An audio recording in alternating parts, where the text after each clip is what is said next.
আজকের গল্পটি হলো একটি শেয়াল ও কাকের পিঠা চুরির গল্প। একবার এক সুন্দর সকালে একটি কাক একটি গাছের ডালে বসেছিল। তার ঠোঁটে ছিল একটি সুস্বাদু পিঠা। পিঠাটি সে গ্রামের একজন মহিলার রান্নাঘর থেকে চুরি করে এনেছিল। কাকটি আনন্দে ডালে বসে পিঠাটি খাওয়ার কথা ভাবছিল। ঠিক সেই সময় এক চালাক শেয়াল গাছের নিচ দিয়ে যাচ্ছিল। সে কাকের ঠোঁটে পিঠে দেখে লোভী হয়ে উঠল। শিয়াল ভাবলো, এই পিঠা যদি আমি পাই তাহলে আমার পেট ভরে যাবে। শিয়াল গাছের নিচে দাঁড়িয়ে কাকের দিকে চেয়ে বলল, ওহ সুন্দর কাক, তোমার মতো সুন্দর পাখি আমি আর দেখিনি। তোমার পালক কত মসৃণ, তোমার ঠোঁট কত আকর্ষণীয়, আর শুনেছি তোমার গলা দিয়ে যখন গান বের হয় তখন জঙ্গল মুগ্ধ হয়ে যায়। কাক শিয়ালের প্রশংসা শুনে খুব খুশি হলো।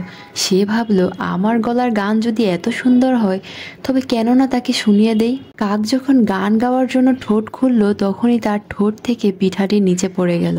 শিয়াল তৎক্ষণাৎ পিঠাটি তুলে নিয়ে খেতে শুরু করলো। কাক তখন বুঝলো যে শিয়াল তাকে বোকা বানিয়েছে। এই গল্প থেকে আমরা এই শিক্ষা পাই যে অতিরিক্ত প্রশংসায় মুগ্ধ হয়ে কখনো এমন কোনো কাজ করা উচিত নয় যা আপনার ক্ষতির কারণ হতে পারে। চতুর লোকেরা প্রশংসার আড়ালে আপনার দুর্বলতাকে কাজে লাগাতে পারে। তো ছোট্ট বন্ধুরা, আজকের গল্পটি তোমাদের কেমন লাগলো? যদি ভালো লেগে থাকে তাহলে অবশ্যই একটি লাইক ও আমার চ্যানেলটি সাবস্ক্রাইব করে দেবে।